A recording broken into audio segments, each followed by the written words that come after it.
Dites-moi, quand on était petit, chacun de nous visait une fonction très précise. Chacun de nous avait une idée très précise de ce qu'il voulait faire plus tard. Ingénieur, physicien, pilote, mathématicien, biologiste et j'en passe. Le truc, c'est qu'on avait tous le même ennemi lié à ces fonctions-là. Et selon vous, c'est qui?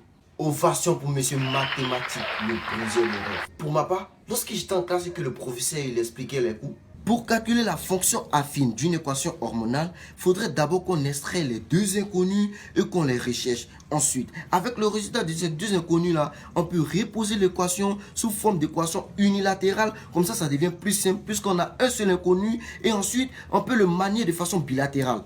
Bon, ça c'est ce que le professeur disait, hein, mais voici ce que moi j'entendais.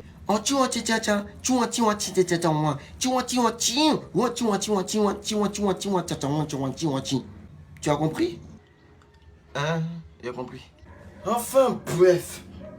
Les années passent et on se rend compte que ces calculs bizarres-là n'interviennent pas dans nos vies de tous les jours. Bon, dans ce cas, ils nous faisaient chier avec ces calculs-là. Pourquoi? Alors, quel ne fut pas mon plaisir lorsque je me promenais dans mon quartier à Bobo, j'aperçois mon professeur de mathématiques, Monsieur Agro. Et il m'interpelle, hein. Hey Sibi, ça va? Hein? C'est Monsieur Agro, ton professeur de mathématiques. Oui, c'est... J'ai dit, s'il te plaît, tu peux pas me montrer où se situe le commissariat du 32e arrondissement? Commissariat du 32e, hein. D'accord. Vous voyez la maison bleue qui est de l'autre côté là-bas. Vous allez calculer la distance à partir d'ici jusqu'à la maison bleue et le convertir en centimètres, pas en mètres, hein. Vu que le portail de la maison bleue est un rectangle, vous allez donc devoir calculer son hypoténuse. Le résultat obtenu de son hypoténuse en centimètres, bien sûr, vous allez l'ajouter sur la distance déjà parcourue d'ici à la maison bleue. Puis, vous allez calculer le résultat obtenu, puis le convertir en tonnes. Ensuite, arrivé à côté de la maison bleue qui est de l'autre côté là-bas, là, vous allez voir, il y a un rond-point. Donc, vous calculez son logarithme népérien.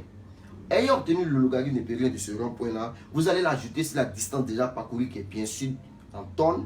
Ensuite, vous allez reparcourir cette même distance-là, mais cette fois-ci, après juste la mosquée qui se trouve à côté de la maison bleue.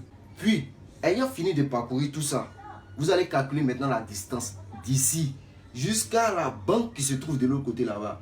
Et vous allez mettre ça dans un repère autonomé sur l'axe des abscisses. Vous comprenez? Écoute, ne serait-il pas préférable que tu m'accompagnes là-bas? Hein? De t'accompagner, ouais? Toi, tu n'es pas fort en maths. C'est pas toi qui nous as embrouillé les logarithmes népériens là. On dirait que nous on a dit que le logarithme peut quelque chose. Maintenant, faut pas dire. Faut pas dire. Pardon, s'il te plaît, j'ai vraiment besoin d'aller là-bas. Oh, mon ami, pardon, moi je ne connais pas là-bas. Hein. Faut télécharger Google Maps.